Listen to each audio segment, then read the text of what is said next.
y'all. Welcome back to Love, Sweat, and Tears, Ingredients for Transformative Campus Leadership. Today I sit down with Veronica V. Sopher, who worked as a chief communications officer in a large school district in Texas. She's been in communications and public relations for over 25 years. And now she does consulting work with campuses and districts and administrators to help kind of leverage current communication channels and bridge the gap between schools and admin and parents and families and the community members at large. She has an amazing podcast herself. It's called Saturday Sound Bites. You can find that on Spotify and other podcast channels, wherever you get your podcasts from. It's been featured on Fox and ABC and NBC and NPR and various other networks. It's really awesome. I hope you go check it out. She's got other resources available on her website as well. You can find that at veronicavsopher.com. Sopher is Sopher. I hope y'all enjoy and learn like I did. Hey, everyone. Thanks for joining us live. This is kind of a new thing for responsive learning. And now we have one of our very own content partners to go live with us. Thank you so much for being here. This is Veronica V. Sopher. She has 6 now amazing courses on campus leadership and PR for principals and brand building and all the things we need for schools. Yes. I'm so excited to talk to you about that. But before we talk about that, I want to talk about Veronica. Okay. So tell me a little bit just about what your experience in school was like as a kid. Wow, that's a really good question. Yeah. So I was one of those kids that moved around a lot. Okay. I think I've calculated that I went to 8 different schools between kindergarten and high school. Okay. And my first campus was a Catholic kindergarten. Okay. Sure. And then I got into public school when we moved to Okay. Texas. Okay. And then we moved around almost every year. Wow. Yeah, and so that was really challenging. So like whole different cities? Well, we stayed in Houston. Okay. We stayed in Houston, but we went to different elementary schools. And a lot of that was just a function of this transient population that we have. My mom was a single mom. And so the need to move around for economics and for jobs and all of that kind of played into that. And we have a whole population of students who don't get that consistency in schools. Right. And I was one of them. But by the time I got to middle school and high school, things had settled and we'd figured out our way. And I was able to go to the same high school for 4 years. Okay. So that was pretty a big deal for me because I'd never really had that consistency. But what it's done is it's allowed me to have friends over a full spectrum. So friends from this school and a friend from that school, and then we met back up in middle school, and then somehow we ended up together in high school. Yeah. So that's been a good experience. I think at the time it was probably really difficult, but just like a lot of our kids today, they find a way. They're really resilient. Kids are really resilient. Yeah. So when you graduate high school, what's your path towards where you are now? So I either wanted to focus on getting a degree that was going to land me into a really good law school. Okay. So I come from a family full of lawyers and journalists and public servants, and I knew that was my path somehow. So, but I was really passionate about journalism and storytelling. So I decided a journalism degree is probably going to be my path, and then I get to the University of North Texas in Denton. Yeah. Yes, wrote for the newspaper there, and loved my time, and very quickly realized I am a storyteller, and I needed to find a way to really put those passions together. And public relations was one of the degree plans. Sure. In the School of Journalism, the Mayborn School of Journalism, which I'm now on the advisory board for, which is lots of fun. Really? Full circle for University of North Texas, and go Mean Green. Yes. And whatever that means. So that was really eye-opening for me. And then I realized that law school probably wasn't going to be nearly as fun. I'd worked in lots of different law firms. The idea of billing my time in 15-minute increments was not what a storyteller's passion is about. Yeah. So pursued that and really enjoyed my time in North Texas. Cool. Mm-hmm. So you graduate from North Texas, you got this journalism degree. Where do you go from there? So I immediately went to Las Colinas Country Club. Okay. Doing internal communications. whatever that means. Sure. Right. So I had job. I had a job. I had the job 2 weeks before graduation, so I felt like I was winning. Yeah. And did that for a little bit, got into hospitality, and then went straight into banking. I had been a bank teller in college pretty consistently all through college. Okay. So I was the marketing officer for a bank in Denton, Okay. which I loved, and I did that for 2 or 3 years. Then got into public health care in Fort Worth, and then at 27, 28, got hired as the communications director for Arlington ISD. Okay. And that's what started my path on public education. Education. Awesome. Cool. So as you kind of make that journey, what do you find the similarities between all of those different places as you're telling stories about where you're working? I think everyone wants to find something that they can relate to.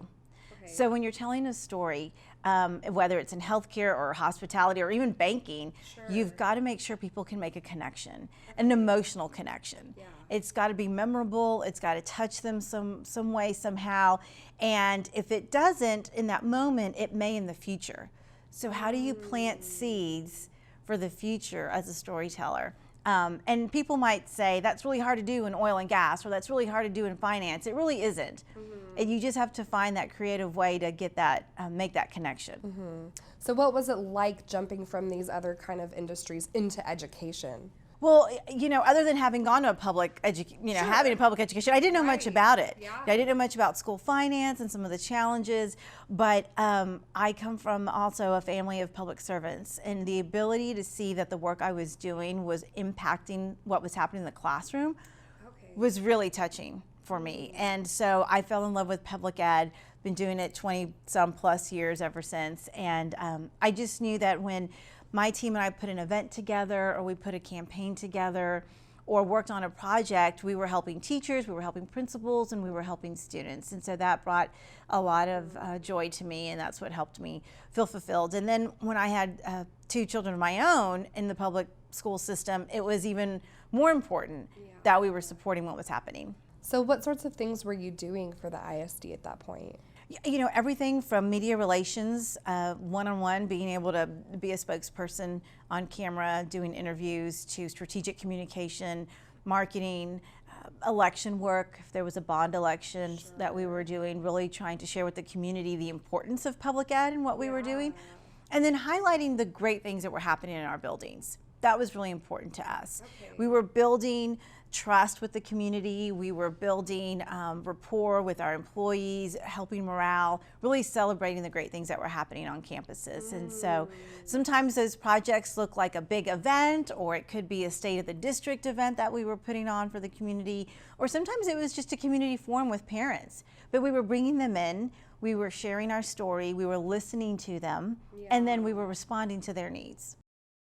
At that point in time, what platforms were you using to do all of that communication? Well, we started out with fax machines. Okay.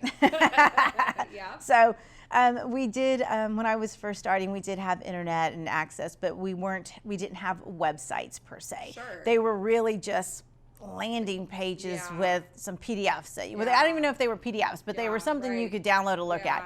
They were not interactive. There was not engagement. We really didn't see the advent of two-way communication until probably the early, maybe 2006, 2005.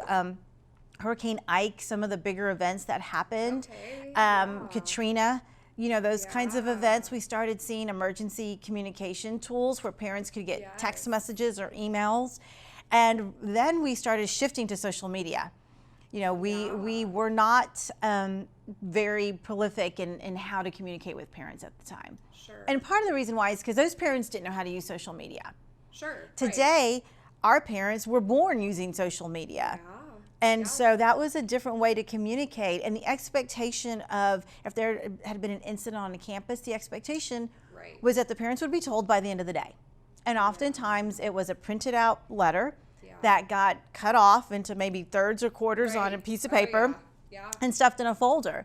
The expectation to now of parents is that they be told instantly. if there's an incident on a campus or some sort of event that's happening. So the expectations from our parents have changed drastically on how we communicate.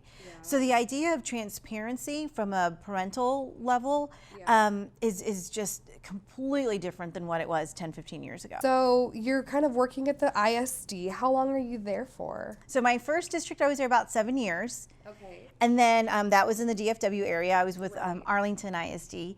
Large district. I think I had about 80 campuses at the time. Sure. Again, early 2000s, 2003, 2002. And then we moved to Leander ISD in the Austin area. Okay. Much different community. It was not a traditional urban, suburban type district. You know, in Arlington, we were right nestled between Dallas and Fort Worth. Yeah. So you had all that population and we were landlocked. And then I went to a district that was not landlocked. It was considered a fast growth district where we were building schools and hiring teachers and trying to have some continuity in our curriculum and in our programming, which is really important when you're opening 2 or 3 new schools a year. And that district, I think when I got there, we had maybe 30,000 students. And then I think when we left, maybe another 15 to 22,000. Okay. So I left about 7 years later and went to the Houston area. I went to Fort Bend ISD. Okay. And did that and as the chief communications officer.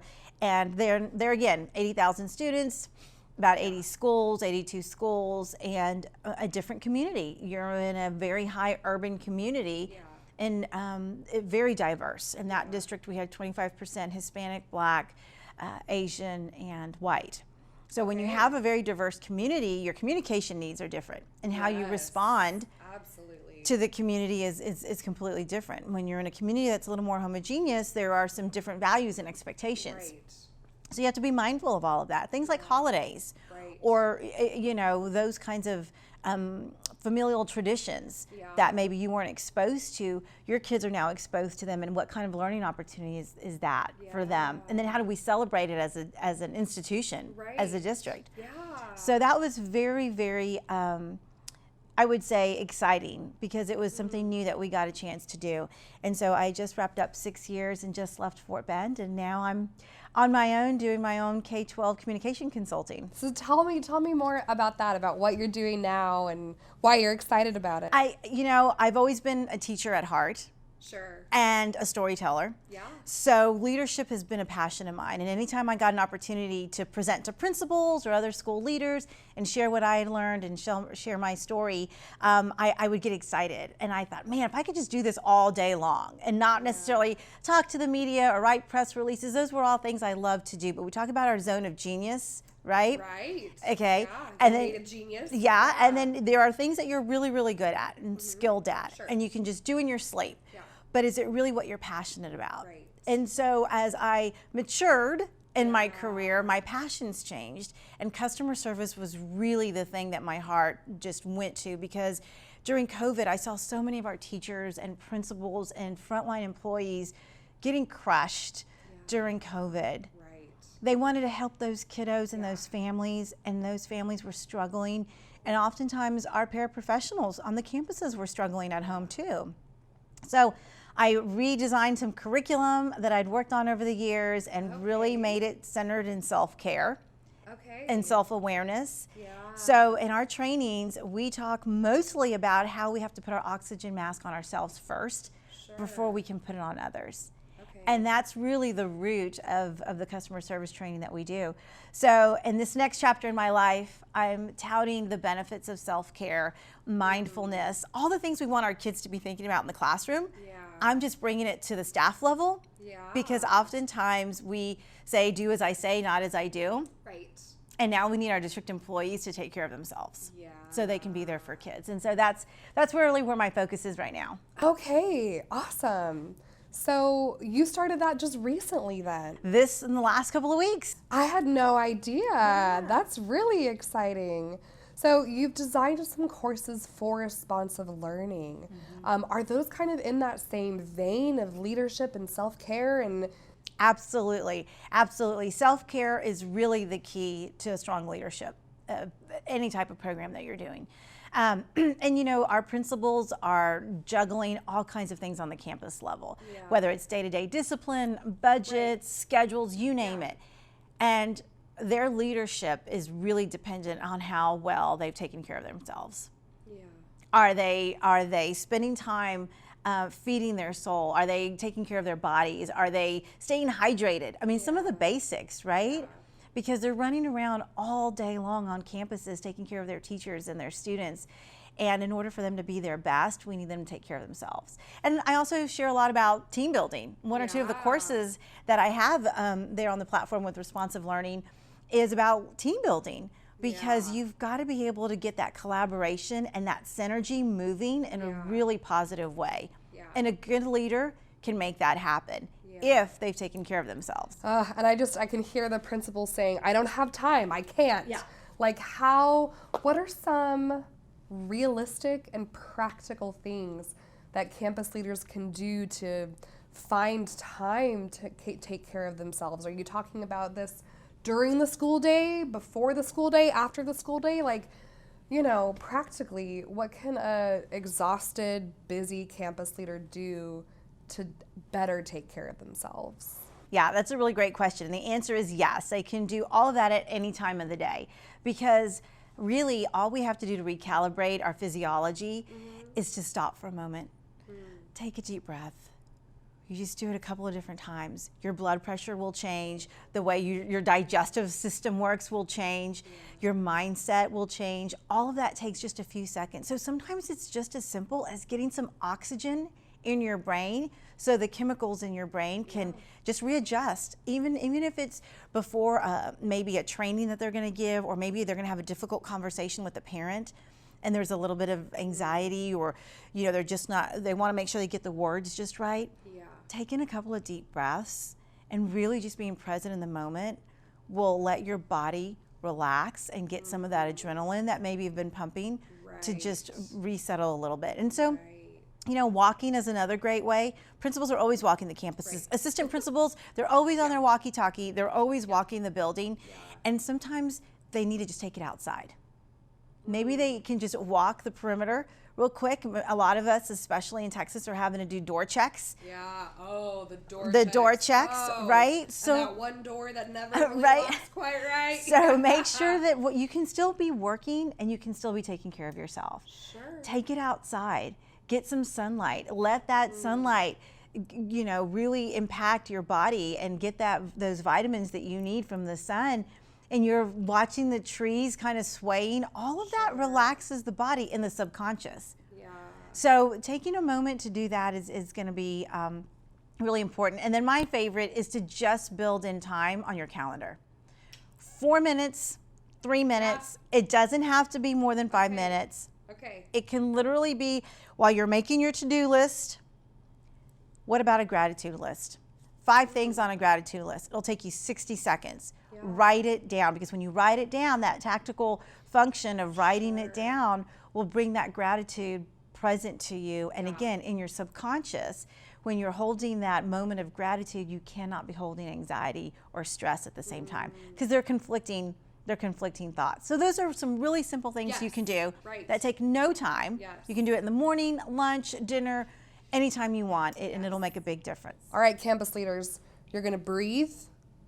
You're going to get outside and be mindful. You're going to move your body. And we're going to make a gratitude list. Simple. Tomorrow. Today. Yeah. Start today, right now. Yes. I love it. Now that you're kind of in this private sector, you're providing these services. What other services are you providing for school leaders? We're doing a lot of retreats. So not only are we doing the customer service training for staff, but we're doing some retreats. We've done some for some cabinet members and executive team members, but then we've also done some for female leaders, because that's a passion of mine as well. That just anyone can kind of sign up and come to? The professional development teams say, hey, if you're an aspiring leader in our district, we've got these PD opportunities available to you. And so I've been invited to come and speak.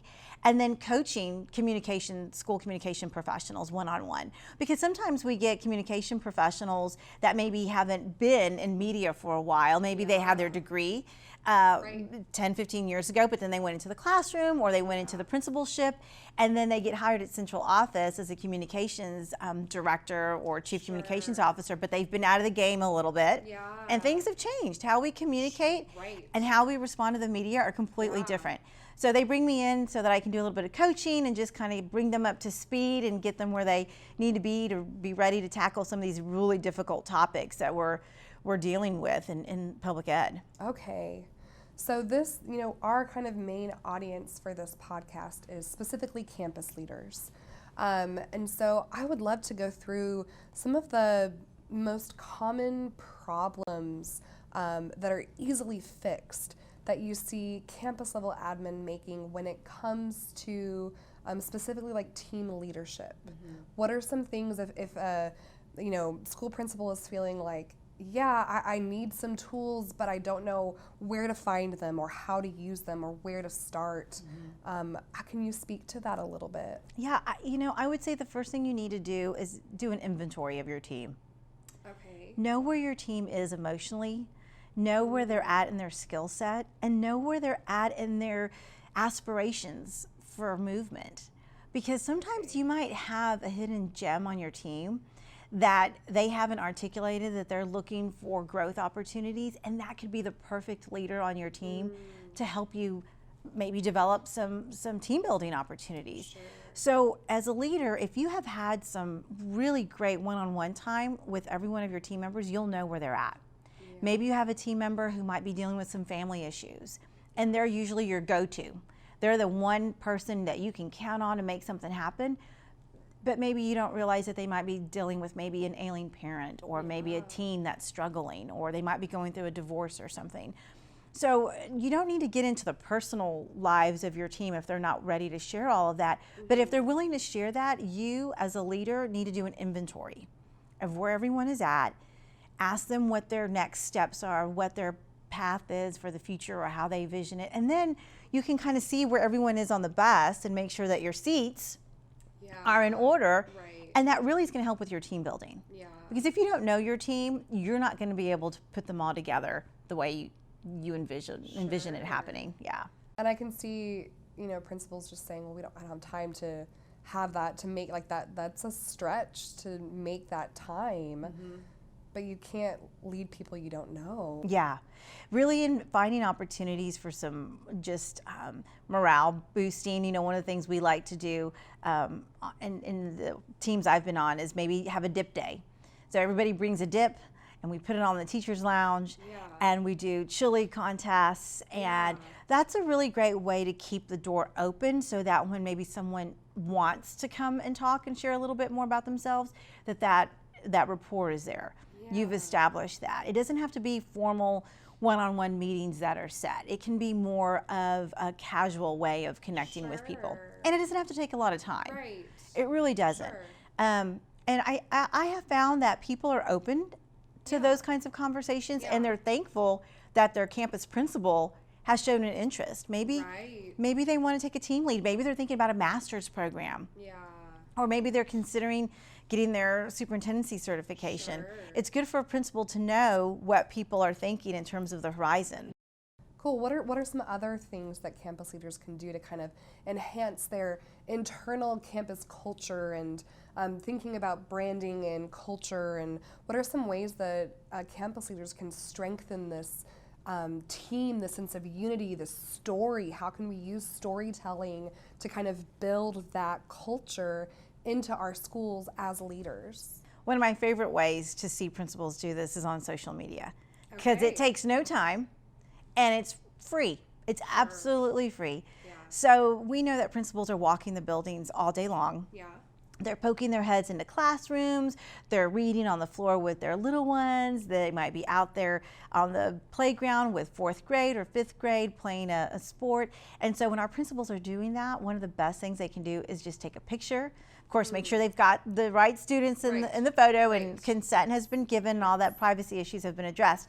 Take a picture and celebrate what the kids are doing and acknowledge the teacher. Acknowledging the teacher is really going to be a bonus. So be mindful of when you get a chance to celebrate Miss Smith or Miss Garcia or Mr. Jones, that you are, if not tagging them, that at least mentioning them by name, because that's what's going to build that morale, and it's really going to help with that team building and make them feel appreciated and validated. Right. You know, and seen, because that's the beauty of social media. Yeah.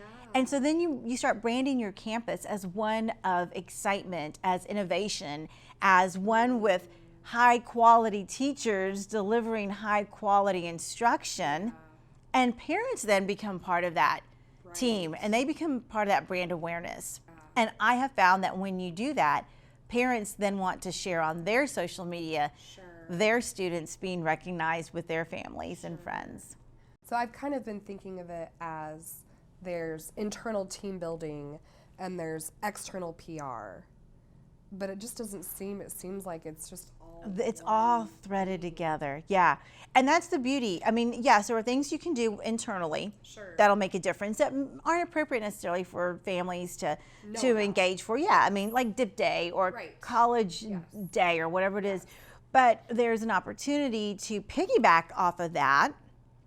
And if you do a college day and the teachers all wear their college t-shirts or things like that, and you can do some internal competition stuff, but then you can also take pictures of it and get all the Aggies together for a photo and put that on social media, or all the Longhorns together.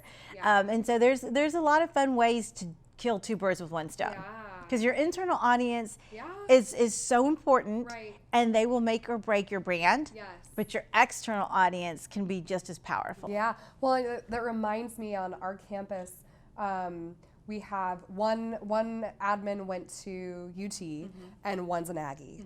And so, you know, every time they play, they'll put little stickers all around the school, and they'll just keep flipping each other's upside down all day. And then all the other kind of staff members get in on it, and it's such a sweet thing, and the kids are all like, what's going on?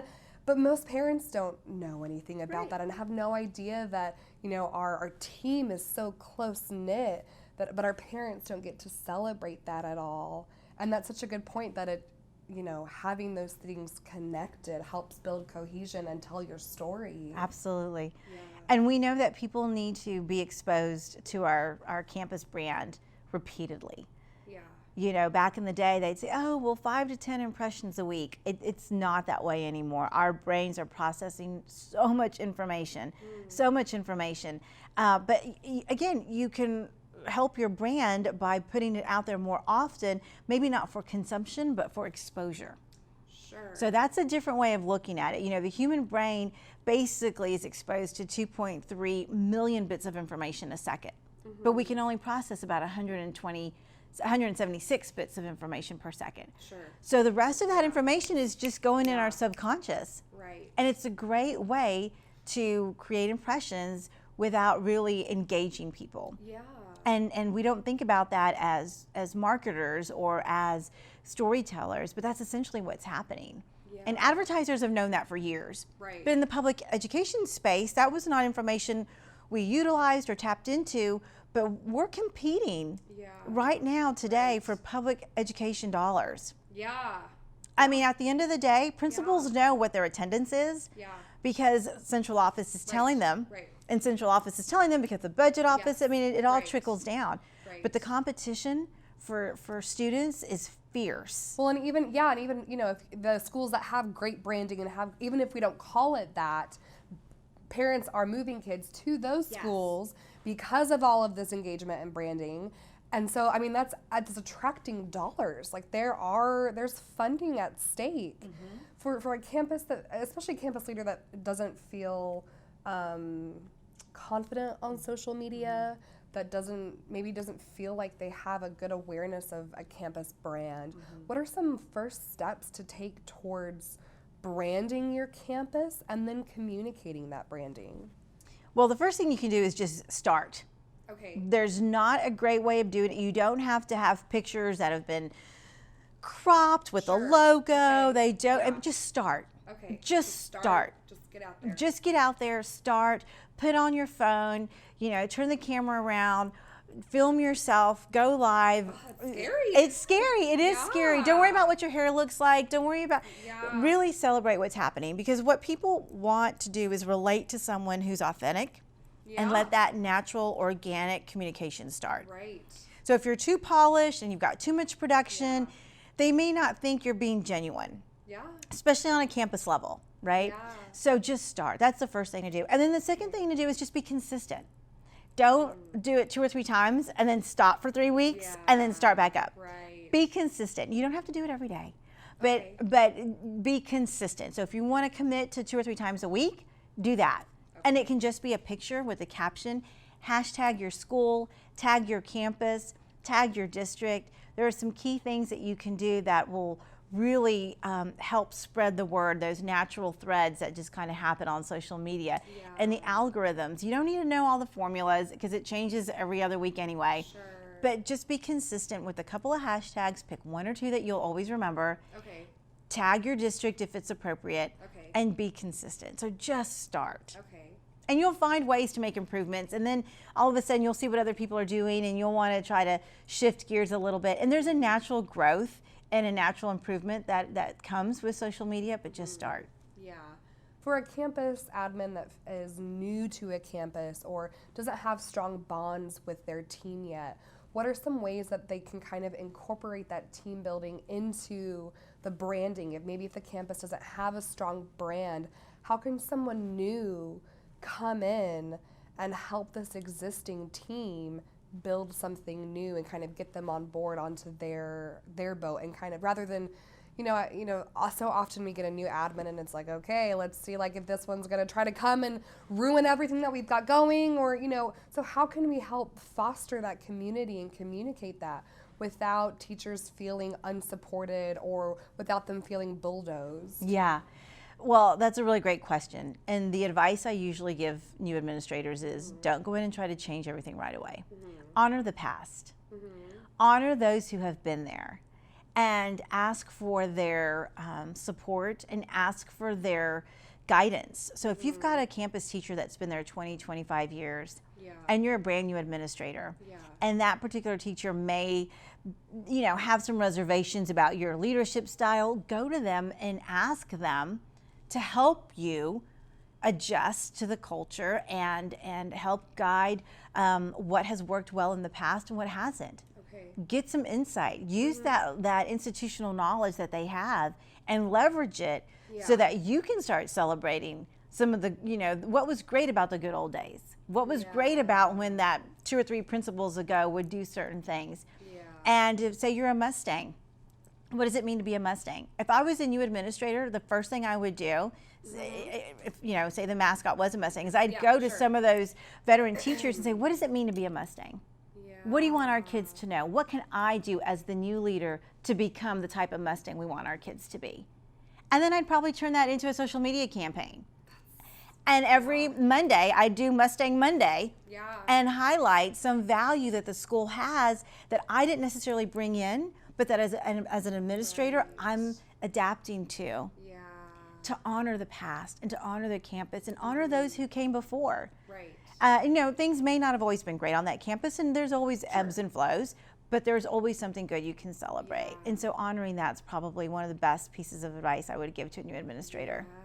I love that question. Like, what does it mean to be a whatever the mascot, and communicating that on social media and having students get on board with that even. It's exciting. So some specific tools or resources for a campus leader that feels like they're failing to create a healthy team culture when we're talking about team building. If, we've got a couple of tips that they can implement right now, what are some other resources or books that you've liked or classes that you've taken or created where we can go to learn more to help create that team? I think the core of building a team is finding what people have in common. What are some shared values and some shared vision that they have? Sometimes an administrator is brought in because there might be conflicts on a campus, or there may be some struggles or cliques that just no one's been able to break through. And I have found that when a principal can go in and start doing some retreats, some team building, that centers around shared vision. So we all know that we all disagree about X, Y, and Z. Sure. But what do we agree about? Let's find the one thing that we all hold dear. And oftentimes it's student success. Yeah. And oftentimes it's the one thing that brought us all to public education. And I call that finding your true north. Okay. So when I go in and I work with the team, I help them identify their true north. And sometimes that takes hours because there has to be some consensus. But usually it's at its core, it's helping kids, helping students, really, really getting to the nitty gritty. And when you can simplify that, then a leader can build on that. Okay, yeah. But if you don't have that fundamental, what do we all agree on platform, it's going to be hard to build. So I think that's usually where really good leaders start, is finding that shared experience, that shared value, and then building on it and letting them help drive what that next step is. Because you as a leader might have read a great book, have gone to a great workshop or a great training, and you have a vision of what you think it needs to look like, but that may not be the right fit for your campus. Sure. So let them help drive what's next. And as a good facilitator, you can find ways to draw out what people are willing to do. A book study is a great example. You mentioned a book study. But what if your teachers don't like doing book studies? What if they're don't want another thing to do? But what if you all agree to listen to a particular podcast? Or maybe watch a documentary together and build some time in the day. So let them help drive what's next once you have identified that shared value. Okay. So kind of what I hear you saying is there's not a one size fits all, everyone should go to this thing. It just depends on the team and your people and your shared values. Yeah, and you know, the other thing to remember is there were things that worked really well for us before COVID. And then things that we tried to re-implement after COVID no longer worked. Because we are a team is a dynamic entity. What works one day may not work 12 months later. And so we have to, as leaders, remember that we have to create dynamic experiences for everybody. It's so true. As a storyteller, I would love to hear a story, a success story of a team that you took through this process and how that went and how it turned out. Yeah, well, you know, you don't really know you don't know you're building a plane as you're flying it until you've landed it. And you're like, oh, we just built that plane. Yeah, and, you know, in Leander ISD, we did a lot of professional development, and we spent a lot of time building structures in place. And one of the things that we did was bring teams together when we were working on the profile of a graduate, which was some years ago. And we thought it was going to shape out one way. And then we started bringing parents into the fold and the campus administrators into the fold. And we were used to doing traditional strategic planning. And we were used to doing like building charrettes. We'd work with architects as new campuses were being built. And so we were used to feedback and input. And that was part of our campus culture, or our district culture. And then as we were putting this new profile together, it was research-based, it was data-based, but it really started shifting gears when our community and our board was helping us put all this together. And it was part of the guiding documents. And so the board, who are elected officials, felt very passionate about this, and they had a vision of what they wanted. And so when we started with the end in mind, we thought we knew what it was going to look like. But when we started having parent and community meetings, it shifted. How did it shift? It shifted because we were identifying terms or strategies that were very academic in nature. So we were using education type words. And the community and the board, who were not necessarily educators, wanted us to speak in layman's terms and what it meant for parents. And so all of a sudden you started seeing some of the language shift a little bit. But the beautiful part was it created some ownership. And ownership is key. So when you use that same model and you see that you're open to variables and to dynamic changes, then you start to realize that a campus principal can do that too.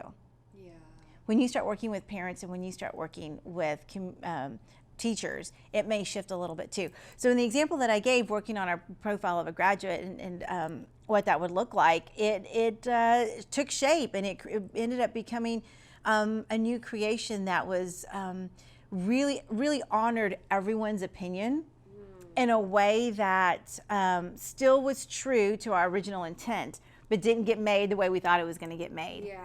And I think good leaders are open to shifting so that in the end they can get the result that was meant to be gotten.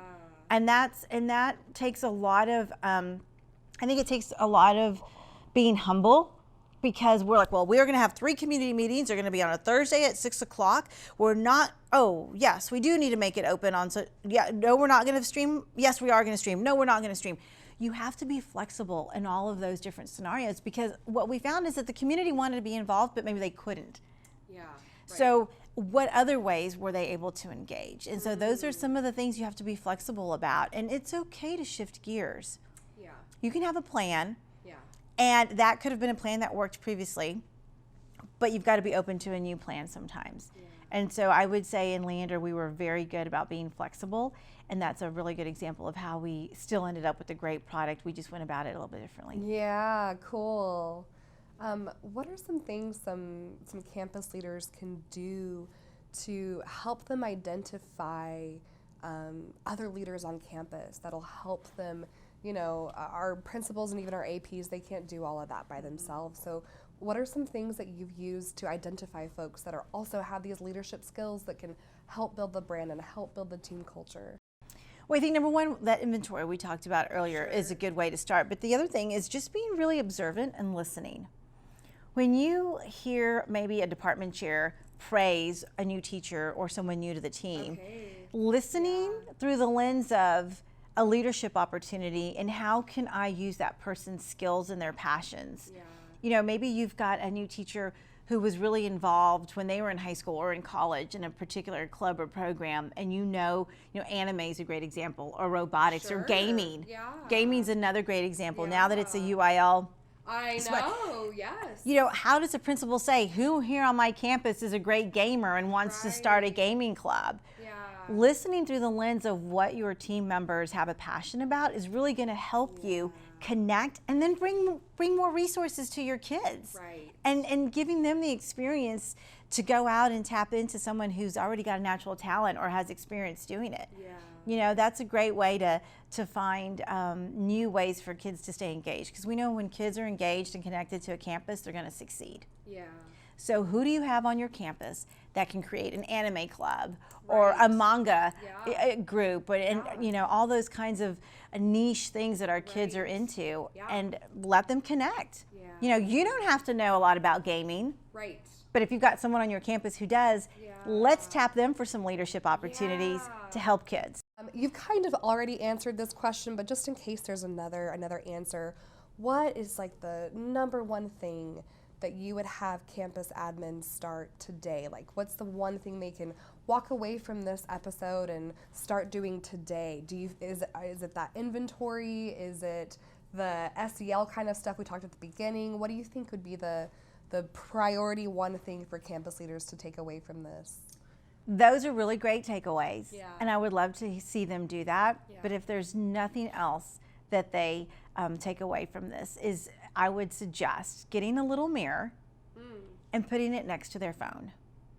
So when they're talking to anyone on their campus, they're talking to a parent, they're talking to central office, they are getting a reflection of themselves, because our facial features and the way we, especially on the phone, are responding to someone is a good indicator of where you are. Self-awareness is my point. Being self-aware, taking a little inventory of where you are. Are you on the right seat on the bus? Are you being the best administrator you can be today? Are parents hearing you smile, and can they hear the concern when you're on the phone? When you're talking to your admin in the room next door, are you smiling? Are you being who you want to be as a leader? So all those things are wonderful. Yes, breathe, journal, take a few minutes, but if you do nothing else, get a little mirror, put it next to your phone, and see your reflection. That's so good. And even just having that reminder there, even if you're not looking at it every single time, just having that thought of, what am I communicating? Am I communicating what I want to be communicating? That's really good. Because when you have a mirror in front of you and you just see yourself roll your eyes, Right. you're mortified. Yeah. You're like, did I just roll my, Yeah. I hope they didn't hear me roll my eyes on the other line, Yeah. right? Maybe you're talking to the business office or Yeah. an assistant superintendent, Sure. or maybe it's a heated conversation. Having that awareness of how you're communicating can make or break your leadership experience. Yeah. So that would be my one piece of advice, the one thing you can do today. Okay. Yes. So for our folks out there that are listening to this or watching this and they are into it, they want more, where can we go to get more Veronica in our lives? Well, I've got 6 courses available on Yes, Responsive that's Learning true. platform. Yes. Responsive learning. That's right. Yeah. And then I've got my website. It's Veronica V Sopher. The V is for Victoria. People that's people ask interesting. people ask me that all the time. What's the V Sure. for? So it's Yeah. veronicavsopher.com, and you can connect with me easily. I love working with school districts and campuses and leaders and supporting them in a lot of different ways, and so that's the best way to reach me. Always also on LinkedIn, Instagram, and Facebook. For the campus admin that's wearing all these different hats, that already has more on their plate to do than they can, why is building a brand and pouring time into communicating that worth it? Yeah, great question. So what I will remind people is that your brand is your promise. That's really as simple as it is. Your brand is your promise. And so as a building principal, whether you are at one campus or move to another level or go open a new school or maybe change districts, your brand follows you. And so your promise has to follow you. So if people know that you are, the proud principal of whatever campus, you can interchange that campus name, but your brand is the proud principal of, right? And that builds trust and that builds continuity. So a brand is important because not only is it your promise, but it also is a good indicator of what you're willing to do and how you're willing to show up for people. Yeah. So I always tell principals, yes, your campus brand is important. You want to continue that long, rich legacy of being the Bulldogs or being the Wolves or whoever you are. But you as a principal have a stand and a commitment to the community, to your students, to your staff, and to your parents. So when you can reinforce that brand in your social media, in your newsletters, in your video messages.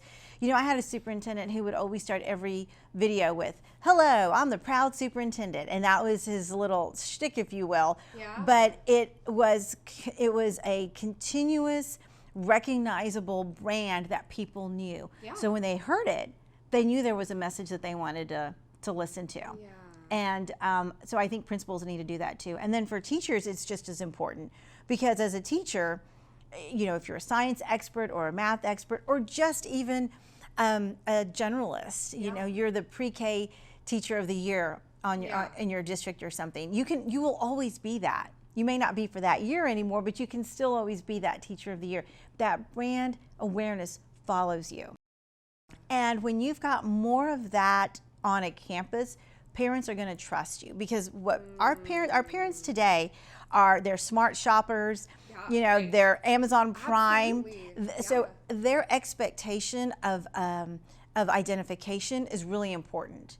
Parents read reviews before they make purchases. Well, guess what? They're transferring all of those buying patterns onto public ed.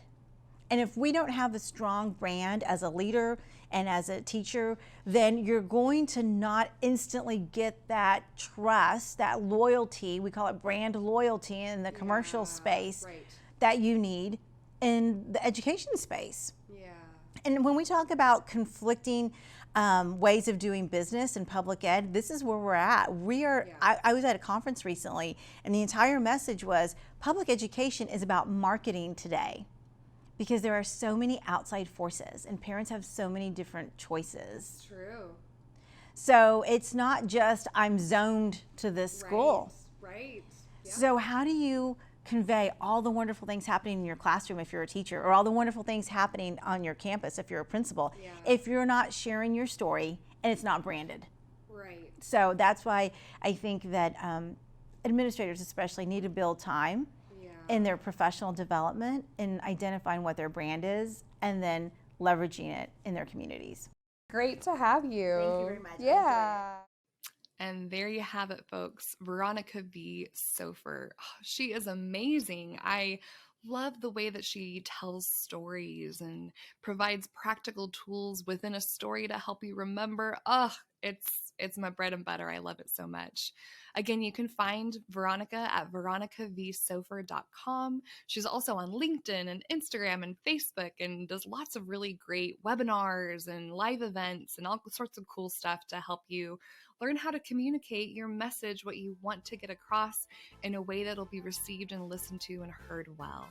As always, our production and editing of this podcast is done by Erwin Solbach, who also does the music that you're listening to right now.